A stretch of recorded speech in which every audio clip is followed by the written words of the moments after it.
Hi, welcome to Reaching Out, how to support a loved one at risk of suicide. This session is part of Georgia Civic Council Be Kind to Your Mind online event series throughout October, which is Mental Health Month. My name is Jamal Bassam. I'm part of the Community Development Team at Georgia Civic Council. I'm honored to be here with you today, alongside my colleague Josh Siege from the same team. I would like to acknowledge the Vidigal people of the Eora Nation where I stand here today. If the topic makes you feel uncomfortable or overwhelmed, please feel free to stop viewing the session. Don't hesitate to seek help. Speak to someone you trust and contact your doctor. You can call Lifeline on 131114 for free confidential advice. We have partnered with Southeast Sydney Local Health District to bring this valuable session to you today, and we are very honored and privileged to have three guests with us today. Sam Hassan is the Suicide Prevention Coordinator for Southeast Sydney Local Health District Mental Health Service. Sam facilitates a wide range of initiatives for New South Wales Health Towards Zero Suicide program. Angela Crow is an occupational therapist who currently works for St. George and Southern Mental Health Services and has worked in a variety of fields in the mental health sector for over the past 20 years. Leon Fernandez has a background in community work and mental health services. He has significant lived experience of suicide. He is passionate about opening up honest conversation and discussions about mental health services and longer-term hospitalization after many years of recovery. To kick off with today's event, we will watch a video followed by a Q&A session. So let's hear Sam what Angela have to say about the difficult subject. Welcome. My name is Sam Hassan. I am from the Mental Health Service at Southeastern Sydney Local Health District. And here with me today is Angela Crow. Hi Sam, hi everyone. My name is Angela Crow. I'm an occupational therapist and I work as a Community Development Coordinator at St. George and Sutherland Community Mental Health Service. So what that means is I work with the community around issues or needs around mental health. Lovely. And we thought we'd have a conversation today around suicide. So, Ange, from your perspective, what are the statistics around suicide? Suicide is obviously a major issue in our community and indeed around the world. So it's actually the incidence of suicide has increased over the past 45 years by 60%, which is a really shocking statistic when you consider that equates to about one person dying every 20 seconds at the moment this year. So during our presentation, there's people who are really distressed out there who are ending their lives, which is a terrible statistic. We know that not everybody completes suicide as well too. So for everyone who completes, there's actually a whole cohort of people who actually attempt suicide as well. So it's a really, really shocking statistic. We know that it's at the highest rate in Australia in the last 10 years, and it's a particular issue for people who are aged between 15 and 44. So that is in the top 3 causes of death for people in that particular population group. I suppose we're at a really difficult and trying time for a lot of people through COVID-19. Yep. But it'd be really great to hear about what are some of the risk factors that may make people perhaps more vulnerable at this time. Yeah, well, vulnerability is a really big word, and that's a good word that you've used because that vulnerability can come from lots of different reasons, from whatever's happening in your life, or social isolation, loneliness can make people more vulnerable, and particularly during that shutdown period during COVID, that was a big issue. But we know that from our mental health service perspective, Unfortunately, if we were to poll, and they have done a number of studies that show that about 90% of people who actually have some form of serious mental distress actually have experienced suicidal thoughts or attempted suicide. So that's 10% shy of 100% of people. Wow. It's pretty significant. So definitely if you're someone who experiences mental distress, that's quite severe, you're going to be at a higher risk just by the statistics, but it doesn't mean that everyone's going to have that experience. But there are some other population groups where it's a bit more risky as well too. So we know that males are a bit more risky in terms of having suicidal thoughts and then acting on them, and unfortunately they're much more if you can use the word successful, but males are more likely to achieve completing suicide than what females are. And there's lots of other sort of lifestyle things as well too. So if you're under a lot of stresses, if you're taking more risks with yourself, using increased substances as well too, like drugs or alcohol, or unfortunately also if you've recently been discharged from a mental health unit, which a lot of people find really shocking because you go into a mental health unit to get support, right? Yeah. But unfortunately, once you sometimes leave that supportive structure of a mental health unit and you go back into the role of your life at your home where you were, that can actually be a really risky transition period for the first couple of weeks. So that's also a risk factor for people. People who talk about suicide won't complete it. Yes. Yeah, that's definitely a myth. So if you're talking about it, that somehow it should be a secret, that people hold it in. Big myth. If people are talking about suicide or feeling suicidal, that's a big cry for help. We know that people are more risky if they're actually expressing that they're really distressed. That what they're saying when they talk about suicide or wanting to end their life is that the distress that they're experiencing is just too much at the moment and they can't see any way out. And we need to really listen and take that seriously so we can do something about it. Yeah. Good myth. Yeah, another myth or misconception that I've heard is that suicide kills more people under the age of 25 in Australia. Yep. Than car accidents? Yep, that is a fact. Wow. That is a fact, yeah. So we don't hear in the media about all the young people who have completed suicide, but we are hearing about more and more stories of people who, have Dolly's a classic example. I don't know if everyone remembers the story of Dolly, who was a young girl who lived up in the Northern Territory, I think she was. Horrible bullying. She was super young, and she actually completed suicide. And I think she was 14 or 15 years old. There's horrible stories about young people as young as kind of 8 to 10 in rural and remote communities who are completing suicide, and we don't hear about all of those, but yeah, it's horribly prevalent in the young people in our community.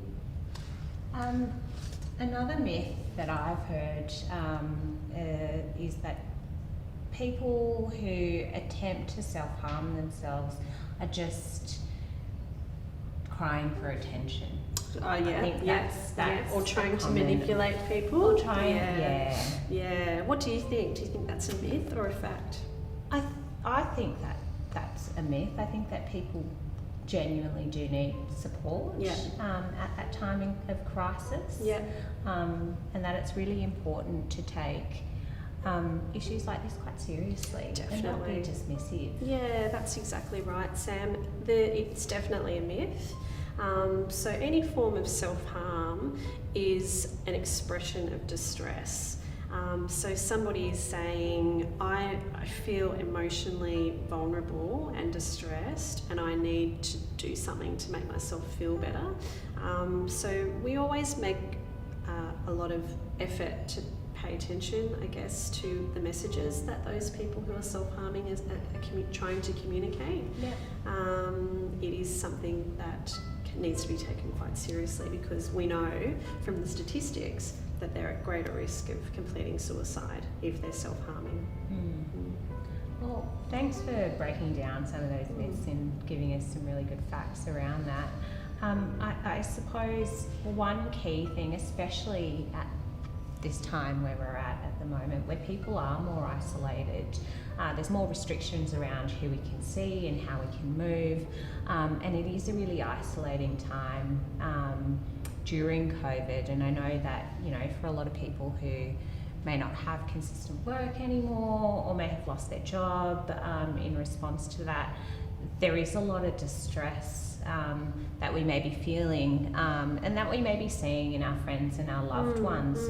So what are the kind of things that we can do, or tips or advice that you have around, maybe you have seen someone who isn't feeling or isn't as well as they were?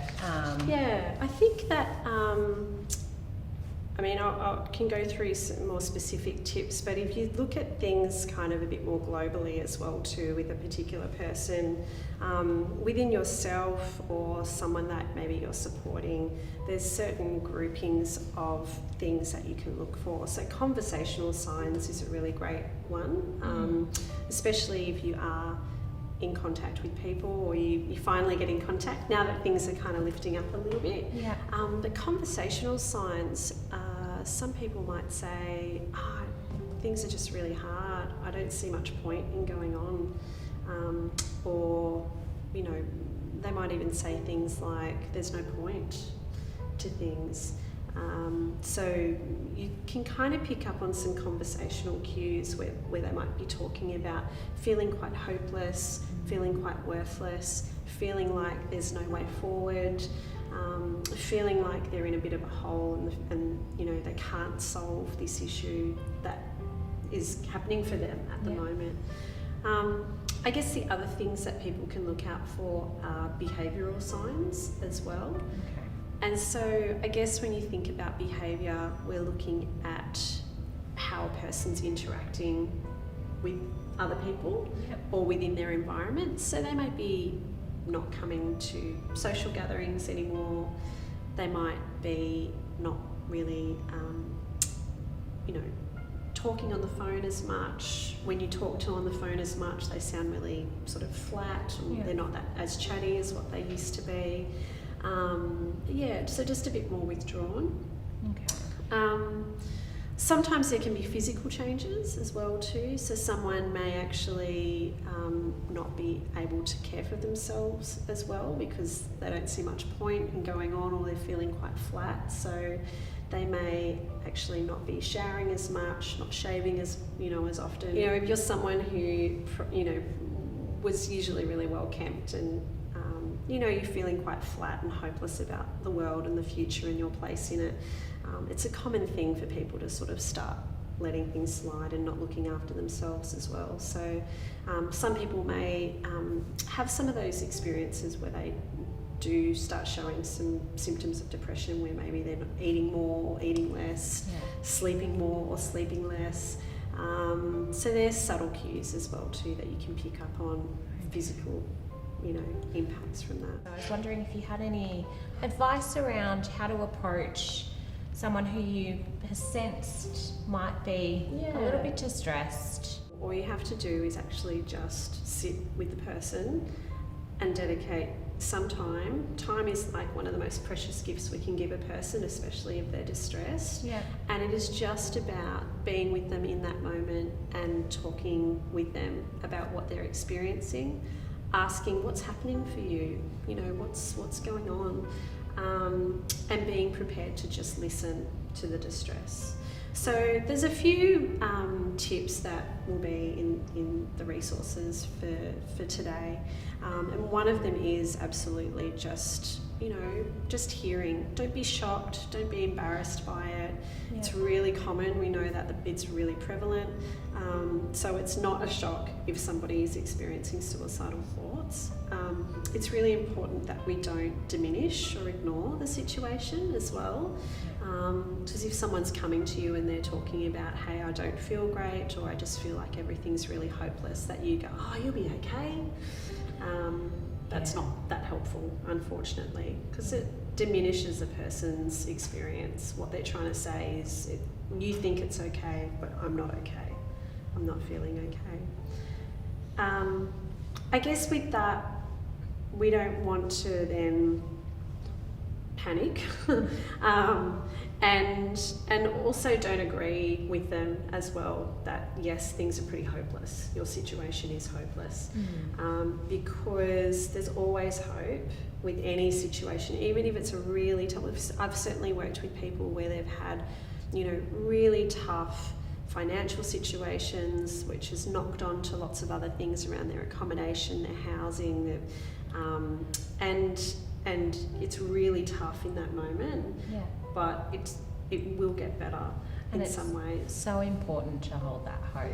Massively, yeah. And so if we talk about the do's, then holding that hope is like probably number one, right? Sitting with them, being prepared to listen, having that conversation and holding that hope with them. I think for a lot of people too, there's a kind of instance, I know I try and be helpful in a scenario, and there's, I kind of want to problem solve and fix whatever's happening there. And I think that can be really difficult. Yeah. Unless a person is asking for advice, it's best not to give it, especially in that moment. If they're really distressed, they're not coming to you for advice at all. Although at some point you may then want to support them to get some further support. Yeah. And that might be something like calling the mental health service. It might be helping them call their GP so that they get a referral to see someone about it, or linking with their GP. It might be helping them to get online and have a look at some of there's so many online resources now. Beyond Blue is federally funded now. They've got big cash injection with the coronavirus, but that's like a really great hub of information about people who experience mental distress and who experience suicide as well too. And there's actually a suicide callback line as well too. So you can call that line and they'll call you back, or they'll call the person back and say, hey, you know, you were feeling not great yesterday. How are you going today? What's happening? So there's lots of supports out there around supporting people who are experiencing suicidal thoughts. And it's important that people understand that these aren't bad thoughts to have. They're part of, I guess, a spectrum of what can happen when someone's really distressed. They're uncomfortable thoughts, they're terrible, but it is an expression of distress. Yeah. And it just means that maybe you or the person needs to find another way to express that, to say, I feel really bad, I actually need help. Can you give me some help? Yeah. If someone says they're suicidal and you ask them about their plans or what they are intending to do to harm themselves, does that make them more likely to do it? I have heard this myth, and I do think it is really important to unpack or ask further questions if somebody does say that they're suicidal. My understanding is that if somebody has made a plan or has thought about or really thought through how they would end their life, that they are more at risk. So it is that a myth. It's really? A myth, yeah. So actually when you ask someone the next question, so Sam, are you suicidal? Yes. Tell me more about that. What have you thought about doing to end your life? Some people actually find that helpful to talk about. It's like uncovering the secrecy around what they're planning, and it also means that you can help them to identify where the risk issues are in terms of, I don't know, an example might be maybe they're going to take an overdose of medication, or they're going to use some implement to harm themselves. It means you can then ask with their permission whether you can actually help them to stay a bit safe. Safer. Yeah. They are. Some families may actually hold on to medications.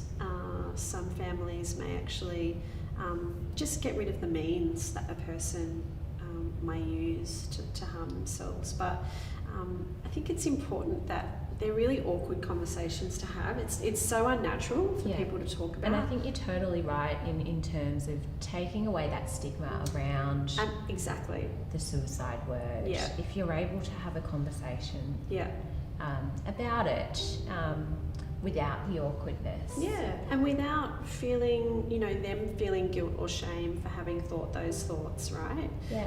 Because there's no guilt or shame in thinking these. It's just that the person is so distressed. Yeah. And I keep coming back to that, but that is what that conversation is about. So in terms then of accessing the mental health service, do you know, or can you describe some of the services that are available to people and how people can get that additional support if they are worried about a loved one or they themselves are going through a really tough time? How can we reach out? So the first protocol always is your GP in the first instance, right? But even before that, if that's where you actually at the point where you need to see someone face to face and you want to kind of maybe get a referral to see a psychologist or another mental health professional, your GP is able to do a Medicare plan under Medicare, which provides you with a certain number of sessions which are heavily subsidised by Medicare, or in some cases actually free, which is great.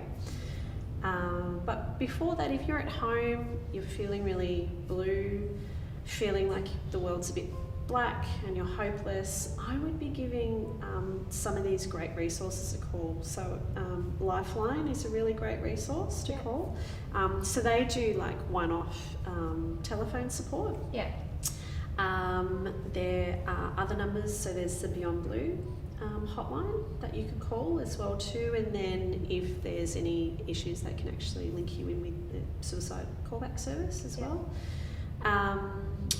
There are other numbers as well. If you're feeling like actually you want to talk to someone who's a bit more local to you, you might give the mental health phone triage line a call, and that's 1800 011 511 across New South Wales, right? So if you call that number, you'll get connected with your local mental health service and actually speak to a mental health clinician on the other end of the phone who's trained in asking all those questions and just seeing where you're at, or seeing where the person's at and what type of supports they need at that time.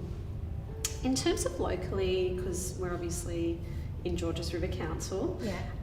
So I work at St George Community Mental Health Service, and we have a community crisis service, so that is another service that can be used as well, especially if someone's needing a bit of just extra support in that moment. That period of time. So it might be like one-off, it might be over a series of days where maybe they get some telephone support or get linked in with other services. So we do that. I'm just trying to think other ones. They're probably the main ones, There's heaps of information online. Yeah, and there's lots of resources that people can utilise online. Definitely, and networks to connect with if they are worried about their family members or their friends that they can access. Definitely, So, I mean, there's no stupid questions around this. It's better to ask, even if you've got a niggling kind of, I'm not sure about this. Just give the mental health line a call and say, this is what's happening. I'm not sure if I should be concerned or not. What's your advice? And they'll actually give you that advice. They'll say, it doesn't sound like this is for the public mental health service. In this instance, I would call the GP, or why don't you give them the Lifeline number? Or they may even say, actually, yes, we're here and we're ready to respond. This sounds like it's quite risky. So that's probably the first protocol, is the triage line number. Totally. And just one last thing I forgot about. We've forgotten about Headspace. Oh yeah, Headspace. Yeah, of course. Yeah, but which is terrible because Headspace is one of our major providers. Totally. Especially if you're up to the age of 25. Yeah. So they have people as young as 12. And I guess if we're talking about Headspace, we should also say that if you call the mental health line, if you've got kids who are under the age of 12, we also have a child and adolescent mental health service. Yeah, because like sometimes school can be hard for kids. It can, and the adjustment to doing school from home too can be really difficult and challenging for everyone involved. Yeah. I guess my parting message is, like, if you had to take anything from today, I would just encourage you to acknowledge that suicide's really common. Suicide attempts is really common. There's no guilt or shame in it. Yeah. Treatment is out there and help is out there. Yeah. Try and stay hopeful. And if you're with someone who's talking about suicide or feeling suicidal, just listen and stay with them in that moment, and try and incorporate some of those do's and don'ts that we talked about. That was definitely my takeaway from today. I think being open to having the conversation and listening is some key takeaways that I've taken. Cool. Thanks, Sam. Thank you, Sam and Angela, for your presentation today. We hope that you all have a deeper understanding about the topic and presented material. And we also hope that you make professional connections so you will be able to support a loved one. I'd like now to invite my colleague Josh to facilitate the Q&A session. Thanks, Jamal. And welcome again to our guests, Sam, Angela, and Leon. Hey. So if anybody does have any questions about the video you just watched or anything at all that's been burning, please feel free to throw them in the chat down the bottom, and we'll try and get to them in this session. So I actually received a couple of questions before the webinar, and the first one is for you, Leon. Yep. Can you share some information about what it felt like when you experienced suicidal thoughts? That's such a good question. And when people ask me that question, it was one of the most healing things that's ever happened. My experience of suicidal thoughts is that they were the most comforting things I had for years. They were the only things that helped me soothe and helped me get through the day. And if I were to sort of personify them, I'd sort of describe them as like a inarticulate bigger brother who just wants to make me prevent me from being hurt. So that's what it was like. It was the suicidal thoughts themselves were not cruel thoughts. They were there with a kind purpose for me, in the absence of knowing how to resolve my life. So these suicidal thoughts, managing your day-to-day activities, how did that go? For me, and it was for years, I'd go through every day just knowing that eventually a suicide would happen soon. You know, it was always on the horizon. For me, I just had to get through my day and eat and go to work. And I was that guy that people hear about who is jovial, jolly, and all that sort of stuff, as many people are while they're thinking of killing themselves. So it was, you got to go to work and do all that stuff. My experience is I wasn't mentally ill. I wasn't in high distress when I was thinking about suicide. I was just a guy trying to solve some problems. Wow. Okay. Another question we had was, is it safe to ask if you think that someone is thinking about committing suicide? It's not only safe, it's a huge relief that people have the guts to actually ask someone and to use the words too. Someone said to me once, "You're not thinking of doing anything stupid, are you?" And in my head, I said, "No, it's a really good idea that I've got to kill myself." Use the word suicide or kill yourself. Are you thinking of killing yourself? It's a huge relief. It's a huge relief. It's destigmatizing, and it says to me that someone's willing to actually ask the question, therefore they're willing to receive the answer. I love that question. I don't ask people unnecessarily, but every time I have got a hunch and asked a friend about it, the answer's been yes. So it's a question worth asking and being really familiar with. So it's quite healthy. It opens up that conversation and it makes you feel comfortable. And the person asking can feel more comfortable knowing that they're asking the full question. Absolutely. That's brilliant. That's good to know, because I definitely feel like that's a question that many people have. That's something, whether you can use the word suicide, is that too far? Oh, you So, have to. It's ridiculous not to. That's what we're talking about. Like suicide yeah. or kill yourself. They're the two hints and tips I've got for words. All right. So I'll just have a look to see if we've got any more questions here. Here's another one. Is it possible to predict that someone may harm themselves? I can talk from my perspective, but I'd hand over a clinician for statistical stuff. Is it possible to predict? Yes, but not always. Absolutely not always.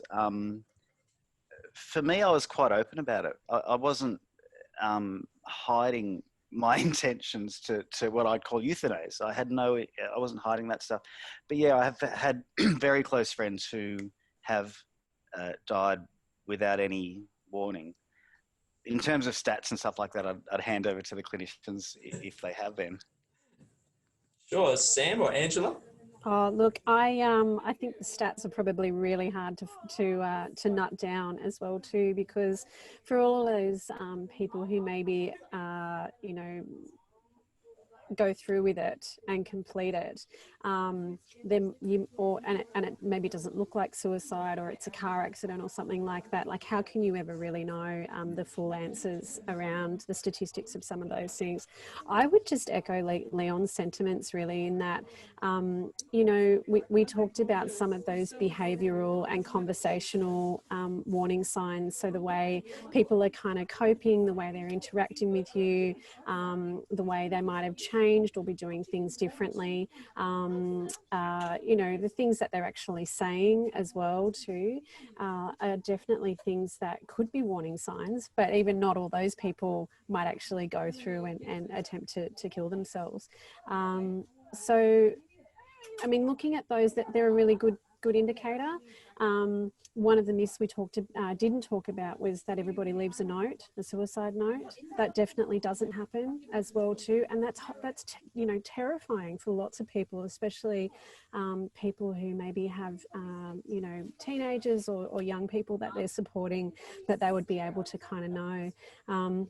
So I think it's possible to kind of predict it in some ways. And I think that there's a lot of those experiences where people look at things in hindsight and go, oh man, I wish I'd realized that. I wish I'd reached out more. I wish I'd realized that person was withdrawing.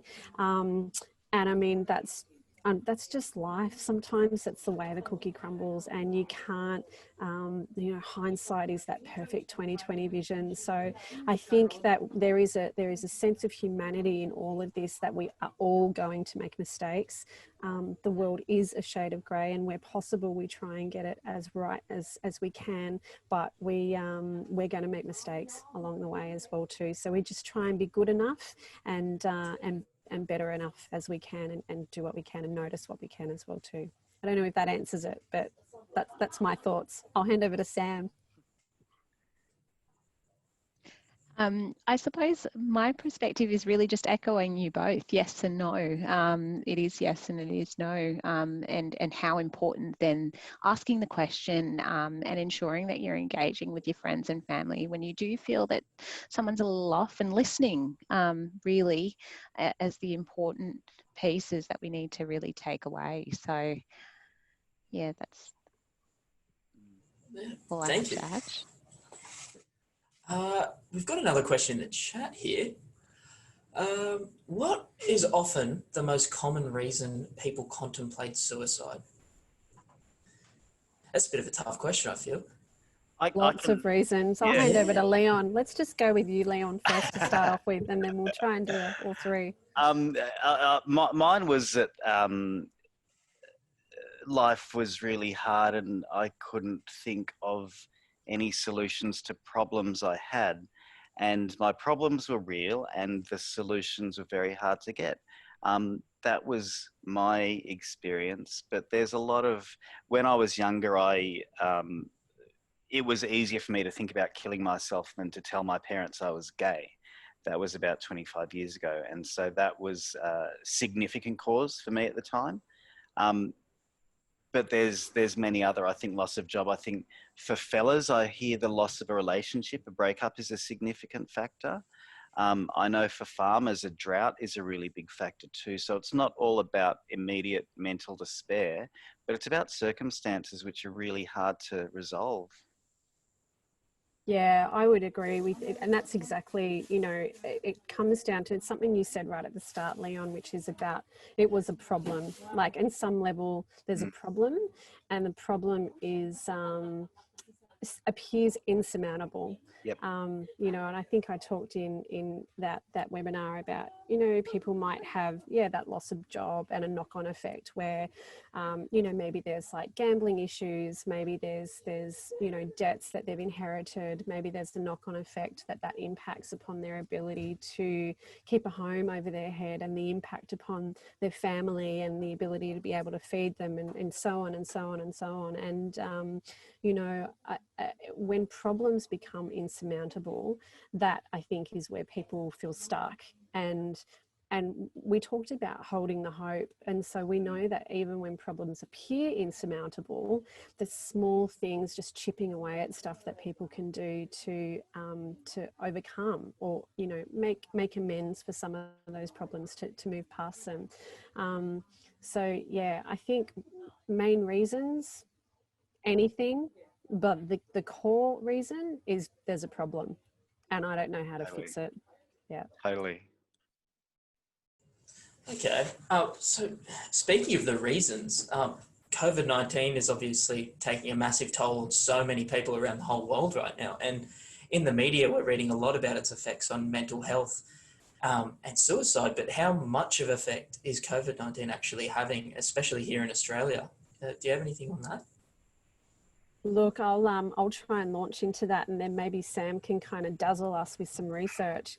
But look, I think that we won't ever really know until probably a couple of years from now. I think that anecdotally, we're hearing about a lot of anxiety, a lot of, I know someone has commented in the chat that there's a lot of kind of troubles with mood disturbance, whether that's, feeling very, very depressed or very anxious in some ways. And certainly there's been a huge impact upon the population's mental health and how resilient we are and how we're coping with things. I do think, though, as well, in terms of how that's translating into suicide, we may never know the full numbers again, but that will be something that I guess with research over time will come out, because we're still kind of in it as well. And if we're talking about, really localized research about the impacts, that could be state-based, it could be what's happening in Australia, but we look at things globally.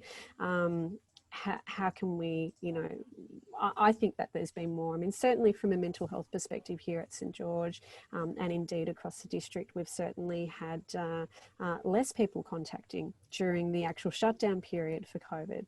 So a lot of people who struggled with anxiety were actually feeling, not too bad, because they were at home, they didn't have to go anywhere, they didn't have to see anyone, they actually coped pretty well. And in fact, those people who struggled with anxiety had a lot of resources in their toolbox to help manage anxious symptoms. It was the people who haven't had that experience before that really struggled. And so we are now, as shutdown has kind of ended, are seeing more people actually contact our service once things have kind of restarted again, where there's that anxiety about being out in the community, making those decisions to go back to work, to go to the shops, to stop doing stuff online, to start doing face-to-face appointments. So there is an anxiety in the population, which I hope as a population will kind of cope with and learn to overcome together. But yeah, I've completely lost track of the question, but that was an interesting fact. And then I was like, oh, that's really interesting. I wanted to share that. Yeah. Yeah, and I suppose in terms of the evidence base, I mean, we're still absolutely, and you're absolutely right, we're still in the thick of it in terms of COVID. I know that there has been some preliminary work to see around how much has access to some of our crisis support services increased, or the demand increased for those services. But I think time will tell in terms of looking at that more broadly. I suppose from the planning perspective for the mental health service, we are absolutely anticipating, particularly with the financial and economic implications of COVID, that people will have more stresses in the community. Losing jobs is really difficult, and perhaps the perspective of not being able to find work out there in the community is a real stressor for a whole lot of people. And I think for that reason, we are planning around increased distress for our communities at this time. Okay, thanks. Really detailed and very helpful considering what we're all going through right now. I think we've got a few questions coming through now. So, what are the chances of a suicide survival making another attempt? Does this initial dreadful experience prevent them from trying it again, or do they kind of get more ready for the next time? Leon. The initial terrible experience does certainly not make you want to not do it again. It makes you want to plan a little bit better and do some more research from my perspective. So that's I haven't had the experience where a suicide attempt in itself was so horrendous that it made me stop thinking about suicide. So it shouldn't be assumed that, they've tried it and didn't go well, so they're not going to do it again. No, no, not at all. Oh. Yeah, and so we also know, as we were talking about earlier, that past suicide attempts are things that we ask about. If you are contacting a mental health service, whether it's a community managed one or whether it's a public mental health service, we will ask, have you experienced suicidal thoughts before? Have you ever attempted to? How did you do that? What were the means? Because how far a person plans and whether they have attempted are certainly indicators that put them at far greater risk of completing suicide when further down the track, if there's a problem which reappears, which they can't get past. All right, next question. How do we help a person who faces the stigma or guilt of a failed suicide attempt? I could speak to that too. There is huge amounts of stigma attached to it. I saw a play once a few years ago, and it had a line that really resonated with me, and I really believe this strongly. And the line was that if anyone gets to a certain age, say 85 or so, and they haven't seriously thought for a moment that life would be better if they kill themselves, then they haven't been paying attention. To think about existence and think about mortality and those sorts of things is normal.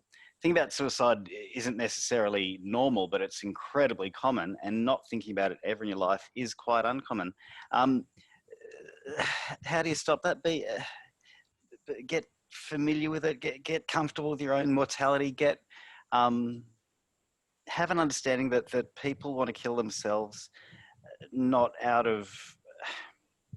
For really logical reasons from their perspective. It's a logical decision-making tool that people have when they have no other tools. It's a problem-solving tool when they've got no other tools.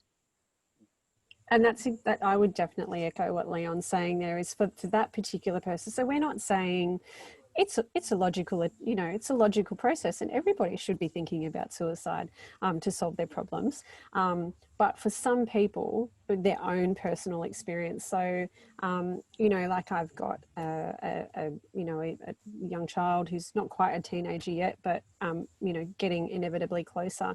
And one of the things that I'm really conscious of is that I can have open dialogue with him about this. And I think the message through this very much needs to be that we pay attention and that we listen, especially if we ask someone what's happening for them, and that we actually stick around and hear the content that comes after that as well too. Not necessarily get bogged down in the content, but be able to actually not freak out when we hear words like Leon's talking about killed yourself. It's okay to say, are you thinking about killing yourself? Because that's what it is, you know, like there is that stigma around it. And, you know, mentioning that guilt in that particular question as well too. Some people do feel terrible guilt, and that is the problem that they're trying to overcome. You know, they feel guilty and worthless, and they think that overcoming that by killing themselves is a way to release everybody else around them. So then absolutely that exists where, you know, perhaps they didn't get to the destination they had intended, and they survive. Some people are incredibly relieved, but it still is in their tool belt. You know, it's still a problem solving tool, as Leon has so eloquently put it. And so then there's guilt for having put the family through having that. So the guilt is such a pervasive and common emotion that surrounds all of this. And I think we all have a role in terms of having that open dialogue and listening and being with people and helping to, you know, carry that guilt in some ways. Thanks, Angela. So there is a question here, speaking of children. So in this age of cyberbullying and suicide being caused by it, how do you identify red flags and maybe prevent this happening to your young child? Excellent question. There's lots of really great resources online about cyberbullying and about early warning signs to look for as a parent if you are supporting a young person in your family, and thankfully there's lots of work that schools and indeed different various organisations are doing to help educate young people around cyberbullying as well too. But we know that cyberbullying still exists, obviously, and it probably always will, because that's the world that we kind of live in at this point.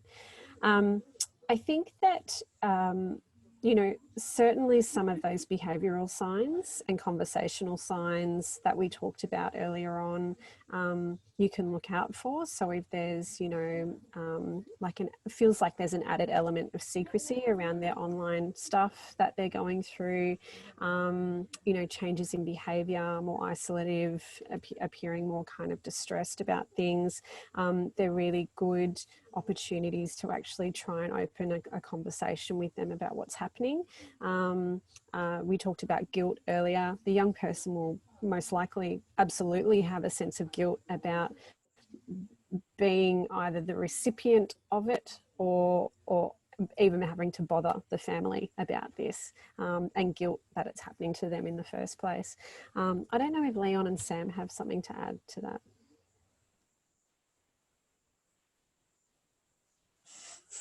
No. That's all right if you don't. I'm going to pull us to our last question now. If you could leave the audience with any key messages from this webinar, what would they have to be? Treat those discussions with curiosity and compassion, and realize that, and be comfortable with what the answer might be. And that might take a bit of soul searching, but for me, the most healing approach was one of curiosity, of someone actually really asking me why I have those thoughts, understanding my logic, completely disagreeing with me, but really approaching with curiosity. It was the most healing thing ever. Thank you, Leon.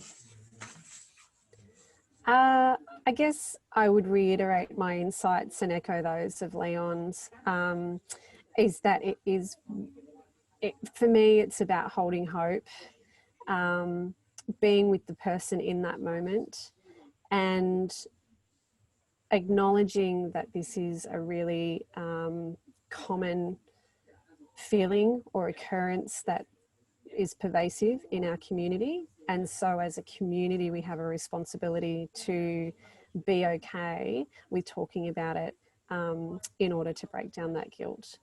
That's probably what I would like to do. Absolutely, and I echo you both. I think for me, the takeaway that I would like to share is really around listening, ensuring that you're listening and you're sharing your time in a meaningful way, and really actively listening to people who are distressed and they're going through something and they need someone to listen to them to work through that. So I think from my perspective, that's the key thing. And again, finding those small pieces that you can hold hope with someone with that I think are key. Thank you. Thank you so much for sharing. So that concludes the Q&A portion of this and brings us to the end of the whole webinar.